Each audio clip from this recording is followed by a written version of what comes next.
I'm Ruben Diaz. Here's your ABC 24 News update. Today, there was a big setback for court proceedings in Shelby County. You see, several courts and offices inside the 201 Poplar building were closed because of flooding and building problems. That's forced hearings to be rescheduled while crews have worked to make those repairs. Now, the flooding and a lack of water inside the building forcing several closures. The Shelby County Sheriff's Office is closed, but it's important to note the jail at 201 Poplar is still operational. General Sessions Criminal Court also closed, as well as the General Sessions Court Clerk's Office and municipal courts at 201 Poplar. Any criminal cases that were scheduled for today have been reset, with new court dates being sent out. Anybody with municipal business is being asked to contact the court directly about rescheduling. Now, in a statement, General Sessions Court officials have said they are actively working to resolve the problems. They hope to reopen by Tuesday. And ABC 24, by the way, has also reached out to try to figure out what caused this flooding. It was a weekend of renewed attacks between the U.S. and Iran after a deal was signed just 10 days ago. Overnight, the two countries have agreed to stop strikes and allow ships to move freely through the Strait of Hormuz. ABC's Karen Hua has more. The U.S. and Iran have agreed to stop attacking each other in the Strait of Hormuz and to allow ships to move through freely. This after a weekend of renewed strikes by the U.S. on Iran. According to Central Command, the U.S. first struck Iran in direct response to continued Iranian aggression against commercial shipping. President Trump warned, there may come a point when we are no longer able to be reasonable and will be forced to militarily complete the job that we very successfully started.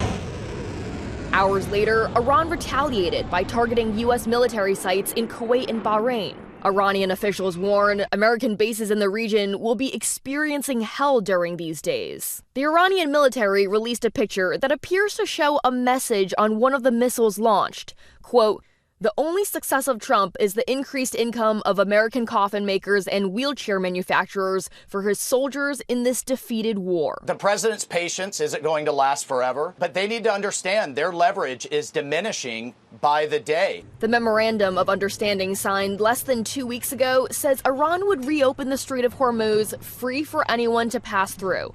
But now Iran is apparently reversing itself. Its foreign minister claims Iran alone controls the strait, clashing with the international community's position that the strait is under no country's control.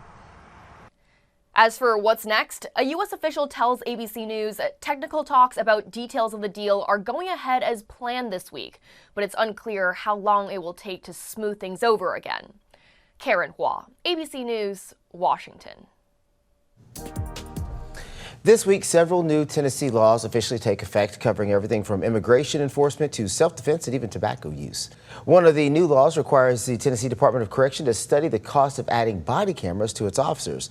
They have to report those findings by Wednesday. Another law makes it a felony for officials to release personal information about officers involved in immigration enforcement or to release any details about future ICE operations. And a separate law expands when property owners can use deadly force to protect their property in certain situations. Most of these measures take effect on July 1st. All right, that is your ABC 24 update for now. Thanks so much for watching. I'm Ruben Diaz.